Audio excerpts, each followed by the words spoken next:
ममता बनर्जी के खिलाफ तलबा की नाराजगी। आरजी कर अस्पताल में खातून डॉक्टर के इस्मत दरी और कत्ल मामले में कोलकाता की सड़कों पर मुजाहरा। पुलिस ने छोड़े आंसू गैस के गोले और की पानी की बौछार, लाठियां भी बरसाई।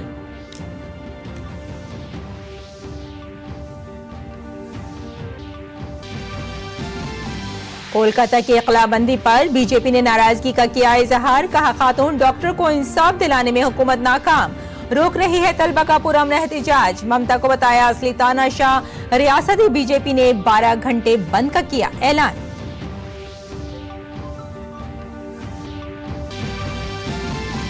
जम्मू कश्मीर असेंबली इंतखाबात के लिए बीजेपी ने जारी की तीसरी फहरिस्त। कल 45 उम्मीदवारों की फहरिस्त हो चुकी है जारी। पहले मरहले के लिए आखिरी दिन था आज। 18 सितंबर को 24 सीटों पर होगी वोटिंग।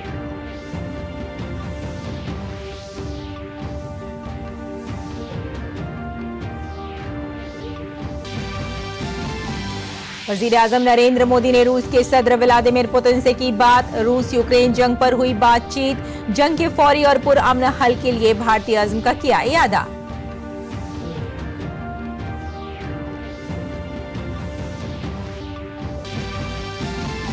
गुजरात में शदीद बारिश का रेड अलर्ट। वडोदरा, अहमदाबाद, गांधीनगर, सूरत में मामूलाते जिंदगी मुतासिर। गुज़िश्ता 24 घंटे में 7 अफराद की हुई मौत। मरकज ने फौज की 6 टुकड़ियों को राहत और बचाव के काम के लिए किया तैनात।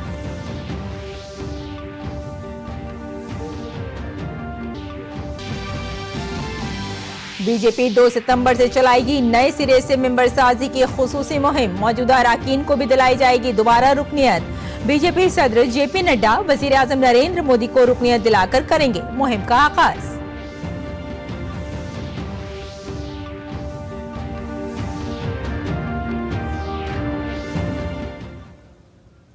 आदाब नाजरीन, खबरनामे में आपका इस्तकबाल है। मैं हूं आपके साथ रेशमा फारूकी। आइए तफसील से अब खबरों पर नजर डालते हैं।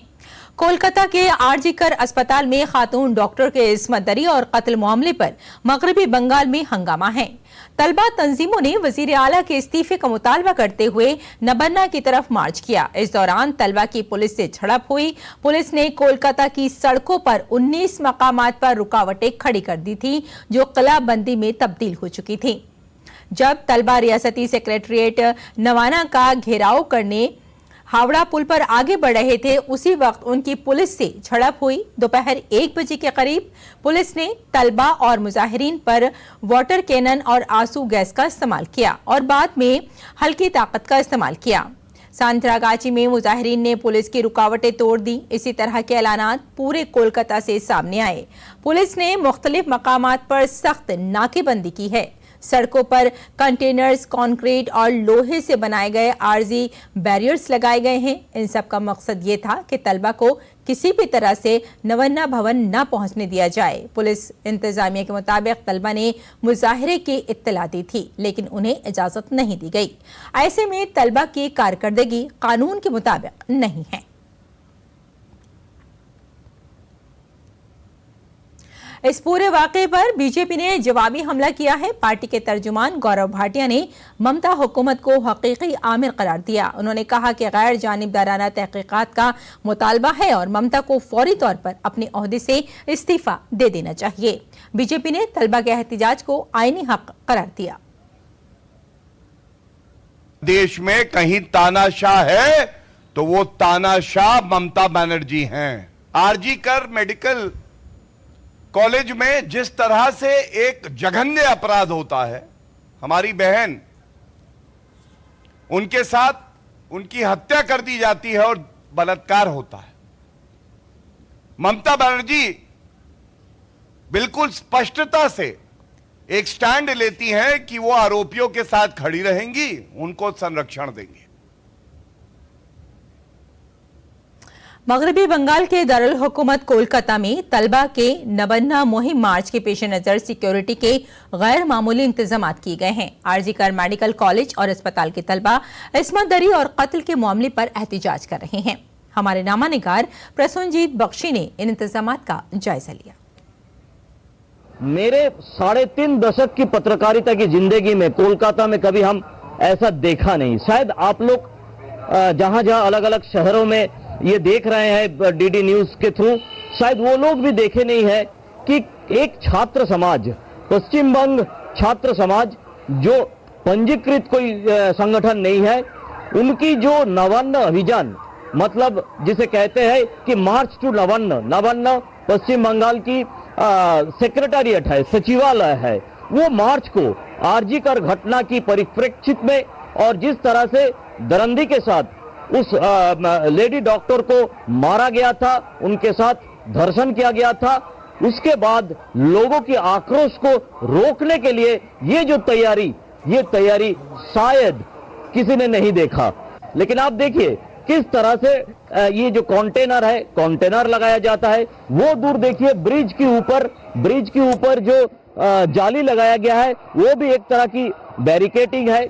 यहाँ पे बांस की बैरिकेडिंग है, फिर गार्ड रेल की बैरिकेडिंग है। मतलब अब किसी भी तरह से ये जो नवान्न अभियान है, इसको रोकने के लिए बताया जाता है। अगर मैं चुप हो जाऊं तो एक ऑडियो आपकी कान पे आएगा जिसमें पुलिस की तरफ से कुछ अनाउंसमेंट किया जा रहा है। ये ऑडियो बांग्ला में पुलिस की तरफ से बताया जा रहा है कि अगर आपकी जो जुलूस है, आपकी जो मार्च है, वो मार्च अगर शांतिपूर्ण है तो सुप्रीम कोर्ट के मुताबिक उस मार्च के ऊपर कोई तरह की दखलंदाजी नहीं किया जाएगा। इस तरह से कंटेनर लगाकर, नेट जाली लगाकर, गार्ड रेल लगाकर, फिर यहाँ पे बांस की इस तरह की प्रोटेक्शन लगाकर, अगर शांतिपूर्ण हो तो कोई दखलंदाजी नहीं है, लेकिन किसने बोला कि ये शांतिपूर्ण नहीं होगी? इसीलिए सवाल है कि ये सारे इंतजाम किस लिए है? सरकार को बचाने के लिए, या जनता की आक्रोश को दबाने के लिए, या आरजी कर का सच्चाई को दबाने के लिए? सौरभ और आशीष के साथ Prasanjit Bakshi, DD news, Kolkata. RG Kar अस्पताल वाकये पर एहतजाज करने वाले तलबा को बंगाल पुलिस की पिटाई के मामले पर मरकजी वजीर जेपी नड्डा ने अपने एक्स हैंडल पर लिखा, कोलकाता से पुलिस की बर्बरियत की तस्वीरें हर शख्स को बेचैन कर देती हैं जो जमहूरी अख्तियार के पासदार हैं। दीदी के लिए मगरबी बंगाल में इस्मत दरी करने वालों और मुजरिमों की मदद करना एजाज की बात है, लेकिन खवातीन की हिफाजत के लिए बोलना जुर्म है।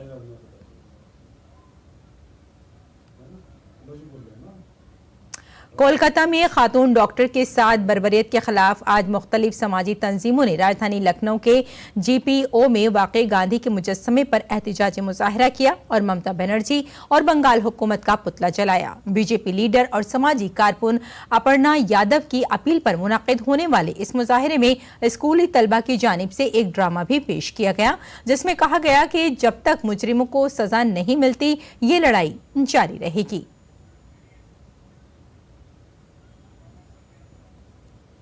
जिस प्रकार का आचरण है वहाँ की मुख्यमंत्री श्री ममता बनर्जी जी का, वो और भी ज़्यादा जो है खराब है। जिस प्रकार की उनकी भाषा थी, जिस प्रकार का उनका जो है प्रेशर देना है, जो विक्टिम्स की फैमिली है, आप उनसे उनका दर्द पूछ करके आइए कि वो कितने दुखी हैं, न्याय की गुहार लगा रहे हैं। जो भी आदमी उनसे बात कर रहा है, उनकी एक ही शब्द है कि हमें न्याय चाहिए, वी वांट जस्टिस। इसीलिए बी अवेयर के माध्यम से आज मैंने सभी को उत्तर प्रदेश में सेंसिटाइज करने के लिए ये धरना दिया है। इसमें मेरे साथ स्कूल के बच्चे हैं, कई सारी महिलाएं हैं, और हम सब लोगों ने यहाँ पर इसी प्रकार से साइलेंट प्रोटेस्ट करने की घोषणा करी। Jammu Kashmir national conference JKNC ने आइंदा जम्मू कश्मीर असेंबली इंतखाबात के लिए 32 उम्मीदवारों के नामों का ऐलान किया है। उमर अब्दुल्ला गांदरबल से और तनवीर सादिक जद्दीबल से इंतखाब लड़ेंगे।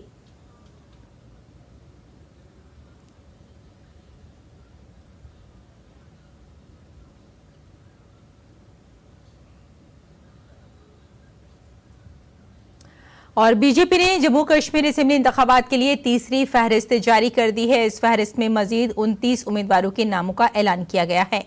इससे पहले बीजेपी ने 16 उम्मीदवारों के नामों का ऐलान किया था।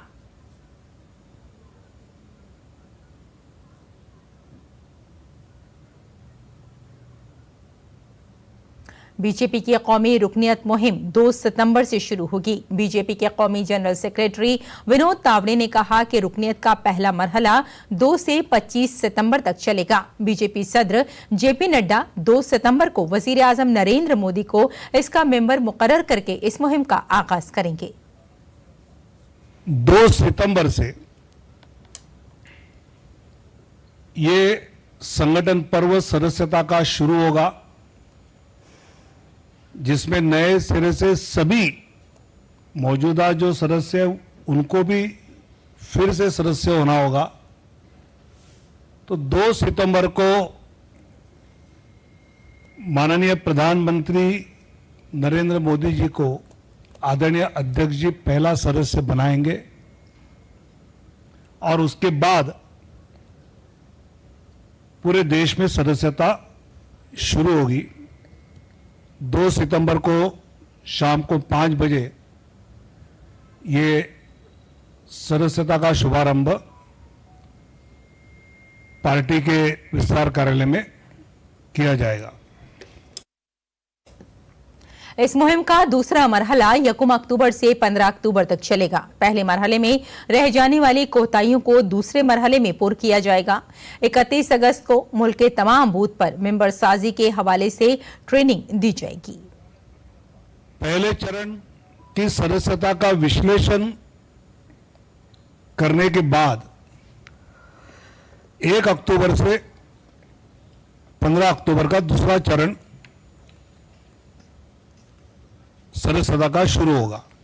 पहले चरण के सदस्यता के बाद एनालिसिस होने पर दूसरे चरण में जो कमियां रही है वो पूरी की जाएगी। हरियाणा और जम्मू कश्मीर असेंबली इंतखाबात के मद्देनजर बीएसपी की कौमी एग्जीक्यूटिव मीटिंग उत्तर प्रदेश के दारुल हुकूमत लखनऊ में मुनक्किद हुई। मीटिंग में एक मरतबा फिर बीएसपी सुप्रीमो मायावती को कौमी सदर मुंतखब किया गया। नेशनल एग्जीक्यूटिव की मीटिंग में आइंदा इंतखाबात की तैयारियों पर गौर किया गया। मीटिंग में इंतखाबी मुहिम की हिकमत अमली पर भी तबादला ख्याल किया गया।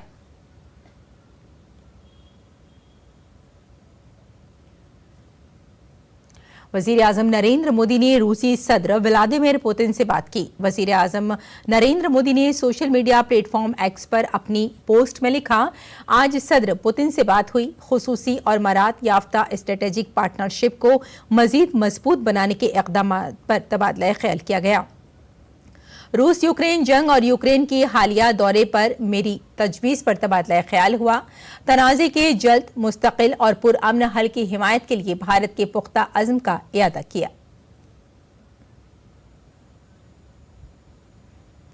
और आइए आगे बढ़ते हैं, अगली खबर का रुख करते हैं। अगली खबर केरल से है।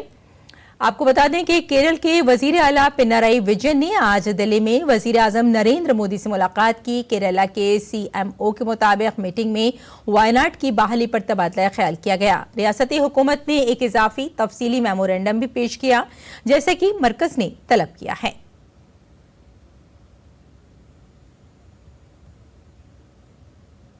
गुजरात के कई हिस्सों में मूसलाधार बारिश की वजह से नशीबी इलाकों में पानी भर गया है। मूसलाधार बारिश की वजह से गुज़िश्ता 24 घंटों के दौरान 7 अफराद जान की बाजी हार गए। भारतीय महकमा मौसमियात ने रियासत में 29 अगस्त तक मूसलाधार बारिश की वार्निंग दी है। शदीद बारिश के इम्कान के पेश नज़र सौराष्ट्र और कच्छ के इलाकों में इंतजामिया अलर्ट है और विश्वामित्रा, अंबिका, अज्जी और पूर्णा समेत 15 नदियों में तेजी से और लोगों को नशेबी इलाकों से बचाया जा रहा है। खराब मौसम की वजह से माहीगीरों को गुजरात के साहिल से दूर न जाने का मशवरा दिया गया है। रियासत में 30 अगस्त तक मौसम के लिए रेड अलर्ट है। 76 डैम अपनी गुंजाइश से ज्यादा भर चुके हैं और 96 डैम हाई अलर्ट पर हैं। एनडीआरएफ और एसडीआरएफ की टीमों को बचाव और बाजाबादकारी के कामों के लिए तैनात किया गया है। मगरबी रेलवे की ट्रेनें मुकर्रर वक्त से पीछे चल रही हैं। बारिश के पानी में डूब जाने की वजह से सौराष्ट्र के कई हिस्सों में बसें चलना बंद हो गई हैं। मरकजी हुकूमत ने गुजरात में शदीद बारिश की तबाही में राहत, बचाव और डिजास्टर मैनेजमेंट के लिए रियासत में फौज के 6 यूनिट मुख्तस किए हैं। और आइए आगे बढ़ते हैं। गुजरात में मूसलाधार बारिश का कहर जारी है। सुरेंद्रनगर में शदीद बारिश के बाद एक पुल मुनहदिम हो गया, जिसमें कुछ गाड़ियों के गिरने की भी इत्तला है। ये पुल सुरेंद्रनगर को चौड़ा से जोड़ता है।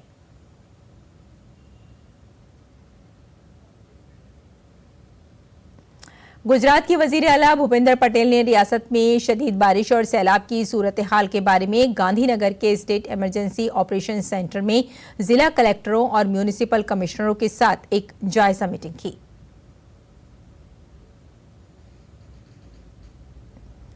बीआरएस रहनुमा के कविता को एक्साइज पॉलिसी मामले में सुप्रीम कोर्ट से मशरूत जमानत मिल गई है। सुप्रीम कोर्ट ने के कविता को ईडी और सीबीआई दोनों मामलों में 10-10 लाख रुपए के जमानती बॉन्ड भरने, सबूत के साथ छेड़छाड़ न करने और गवाहों पर असरअंदाज न होने के शर्त पर जमानत देने की हिदायत दी है। इसके अलावा के कविता को अपना पासपोर्ट जमा करना और वक्तन फवक्तन तफ्तीशी एजेंसी की रिपोर्ट करना होगा। कर्नाटक की कांग्रेस हुकूमत की बदनवानी के बारे में गौरव भाटिया ने कहा कि सिद्धारमैया ने अवाम के लिए काम नहीं किया, बल्कि सिर्फ अपने खानदान को फायदा पहुंचाया है। कर्नाटका में हमने देखा किस तरह से पहले मुख्यमंत्री सिद्धारमैया, उनकी नाक के नीचे मूडा स्कैम होता है, इसके साथ वाल्मीकि डेवलपमेंट कॉरपोरेशन स्कैम होता है। मूडा स्कैम में मुख्यमंत्री सिद्धारमैया जी को सुनिश्चित यह करना था कि वहां कर्नाटका की आबादी के लिए हित करे, वो अपने परिवार का हित कर रहे थे। और कर्नाटक बीजेपी के सदर विजेंद्र येदियुरप्पा ने प्रणय खड़गे से सवाल किया है कि करोड़ों की आर्जी उन्हें कैसे मिली। प्रणय खड़गे ने जवाब देते हुए कहा कि आर्जी कारोबारी नहीं है, न ही मुनाफे के लिए है।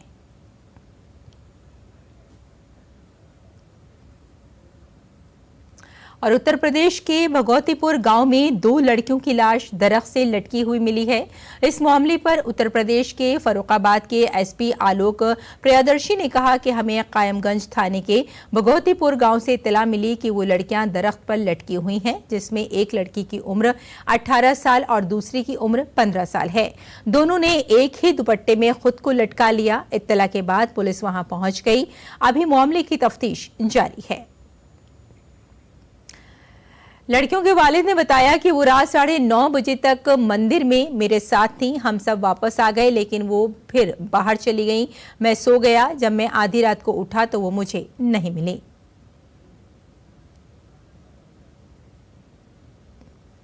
झारखंड के साबिक वजीर आला चंपई सोरेन ने बीजेपी में शामिल होने का फैसला किया है। वजीर आजम पर एतमाद का इजहार करते हुए उन्होंने कहा कि वो 30 सितंबर को बीजेपी में शामिल होंगे। दिल्ली में वजीर दाखिला अमित शाह से मुलाकात के बाद चंपई सोरेन पर बीजेपी में शामिल होने का फैसला लिया गया। हमने कुछ नया अध्याय शुरू किया है और नया अध्याय पहले तो सोचा था हम संन्यास ले लेंगे, बाद में जनता कार्यकर्ता उसका हौसला उसका मांग, तब हम बोला सक्रिय रूप से राजनीतिक में ही रहूंगा। पहले तो हम सोचा था संगठन बनाएंगे नया, समाज का कमी और झारखंड प्रदेश का कुछ अलग ही परिस्थिति है। हम बड़ा मंथन करने के बाद देश का प्रधानमंत्री माननीय प्रधानमंत्री का उनका ऊपर विश्वास किया, गृह मंत्री अमित शाह के ऊपर विश्वास हमारा बढ़ गया और भारतीय जनता पार्टी में शामिल होने का हमने निर्णय ले लिया। और जस्टिस हेमा कमेटी की रिपोर्ट और मलयालम फिल्म इंडस्ट्री में इस्तेसाल से मुतालिक अदाकारों के इंकशाफात के बाद केरला में सियासत गर्म हो गई है। पिनरई विजयन हुकूमत के खिलाफ रियासत में मुख्तलिफ मकामात पर एहतजाज हो रहा है। दरियासना रिपोर्ट के एक हफ्ते के अंदर 2 फिल्मी शख्सियात ने मलयालम मोदी आर्टिस्ट एसोसिएशन से इस्तीफा दे दिया है। देखिए ये तफसीली रिपोर्ट। जस्टिस हेमा कमेटी की रिपोर्ट पर केरला की फिल्म इंडस्ट्री और सियासी हलकों में हंगामा बरपा हो गया है, जिसमें मलयालम फिल्म इंडस्ट्री में खवातीन के साथ इम्तियाजी सलूक, इस्तेसाल और जिनसी तौर पर हरासा किए जाने का इंकशाफ किया गया है। कई अदाकाराएं सिनेमा की दुनिया के मारूफ शख्सियात पर जिनसी हरासानी का इल्जाम लगा रही हैं। सीनियर मलयालम अदाकार सिद्दीक ने एक अदाकारा की जानिब से लगाए गए इल्जामात के बाद association of Malayalam movie artist के जनरल सेक्रेटरी के ओहदे से इस्तीफा दे दिया है। मारूफ फिल्मसाज रंजीत को केरला चलचित्र अकेडमी के सदर के ओहदे से भी दस्तबरदार होना पड़ा है। CPIM MLA M मुकेश और अदाकार जयसूर्या समेत कई मशहूर शख्सियात के खिलाफ इल्जामात के बाद रियासत भर में मुख्तलिफ मकामात पर एहतजाज किया जा रहा है।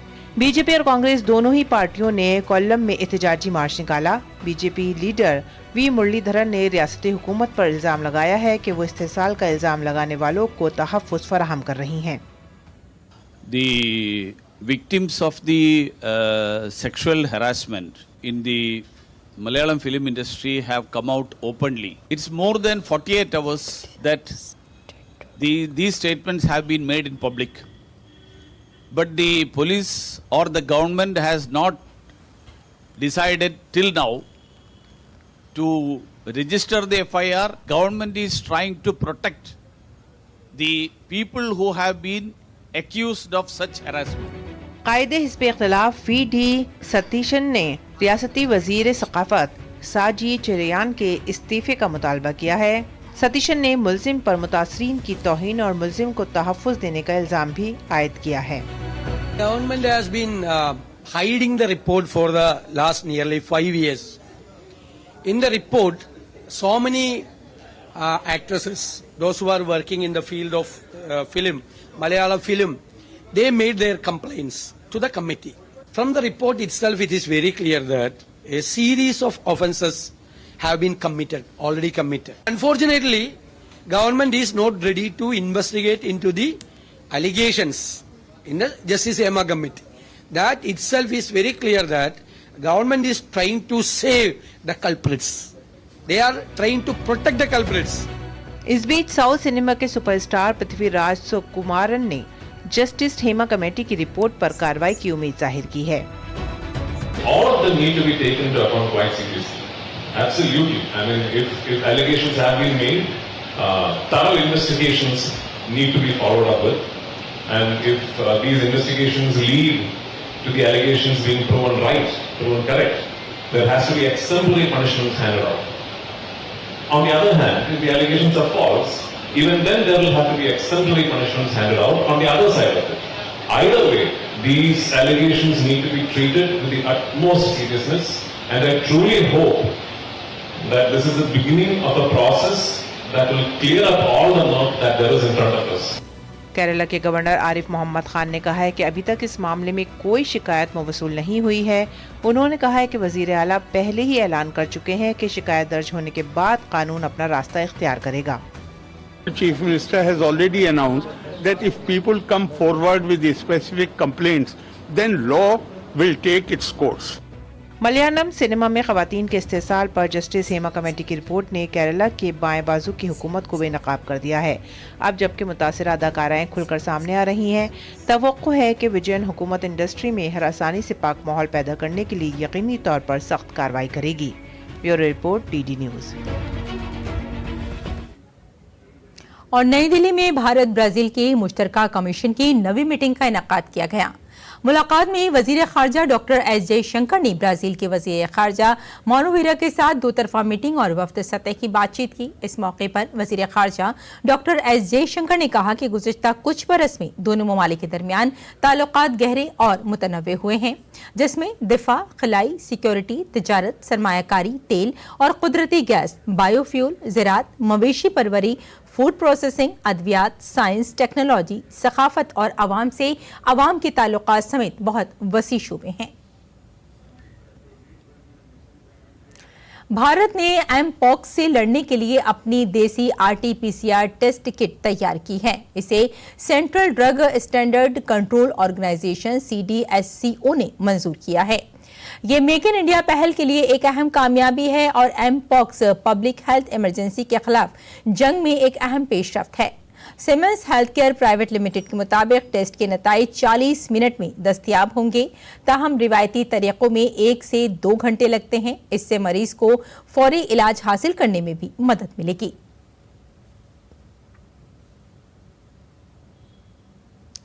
और बांग्लादेश में तलबा पर हमला करने के इल्जाम में 388 अंसार नामी तंजीम के अरकान को जेल भेज दिया गया। ढाका की एक अदालत ने इतवार की रात ढाका में मरकजी सेक्रेटरीट के सामने अंसार अराकीन और तलबा के दरमियान झड़पों, सेक्रेटरीट का मुहासरा करने, तोड़फोड़ और तलबा पर हमला करने से मुतालिक 4 मुकदमात में 388 लोगों को जेल भेज दिया है। पुलिस के मुताबिक 4 मुकदमात में मजमूई तौर पर 437 नामजद और 11,100 नामालूम अफराद को मुल्जिम बनाया गया।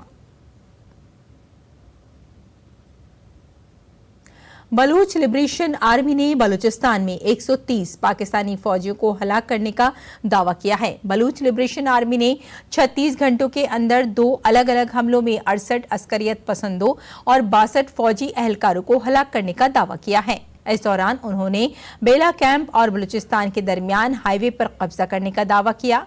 बलूच लिबरेशन आर्मी ने इससे मुताल्लिक वीडियोज भी जारी की। तो नाज़रीन, खबरनामे में फिलहाल इतना ही। इजाजत दें, आदाब।